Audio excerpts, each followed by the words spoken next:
Hi, all you beautiful souls. Welcome back to my YouTube channel. If you're new here, my name is Liz, and this space is for real conversations about the mind, the body, healing, and growth. Here we talk about things that shape us beneath the surface: fear, trauma, resilience, self-awareness, and what it really takes to reclaim your power and live a life that feels aligned and true to who you are.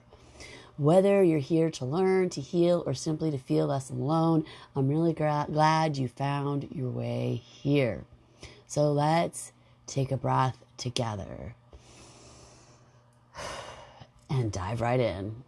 What if fear isn't intuition? What if fear is conditioning? What if the thing controlling your thoughts, your body, and your decisions isn't danger, but an old story your nervous system never let go of? Today, I want to talk about how fear actually works, why it feels so real, and how you can take your power back from it. Fear is not who you are. Fear is physical. There was a time in my life when I could feel fear in my body. It wasn't abstract, it was visceral. It lived in my chest, my stomach, my breath, and it was always tied to an emotion. Emotions rooted in trauma, pain, and past experiences I didn't yet understand. Because I didn't understand it, fear had power over my thoughts and control over my actions. This isn't just personal experience, this is psychology. Trauma researcher Bessel van Clark.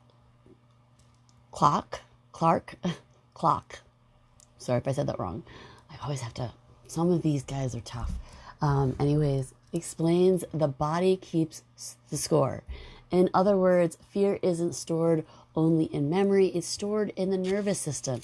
Your body reacts before your mind has time to reason. Neuroscience Joseph Ledoux found the brain's fear center, the amygdala, can activate before conscious thought. That's why fear feels instant, automatic, overpowering. But here's the part people don't talk about enough. Fear is not permanent. Today, I live without fear. Not because storms don't come, but because they no longer own me. I'm not afraid of hardship. I'm not afraid of fighting to live. I'm not afraid of death. And that didn't happen because I became fearless.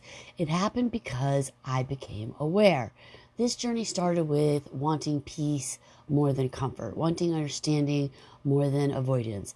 I sought knowledge. I learned how emotions get trapped in the body. I went back to heal what I didn't understand at the time and to give myself grace for what I survived without support.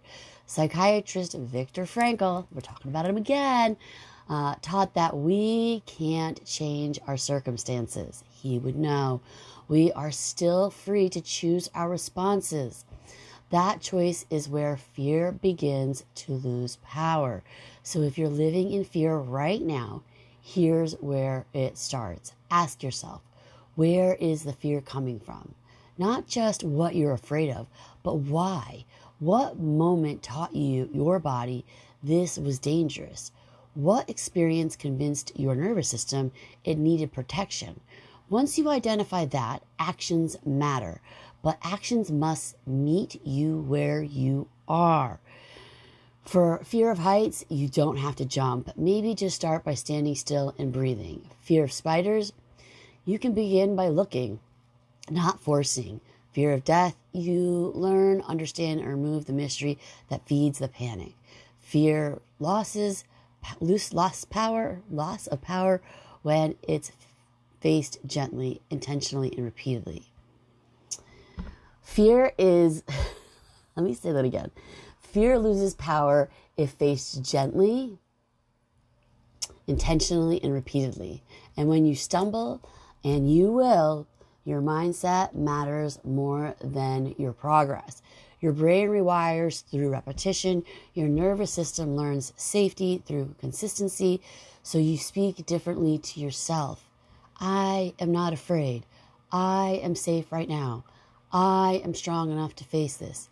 You write it, you see it, you repeat it, and slowly your body begins to believe what your mind already knows. Fear isn't the enemy. Fear is information.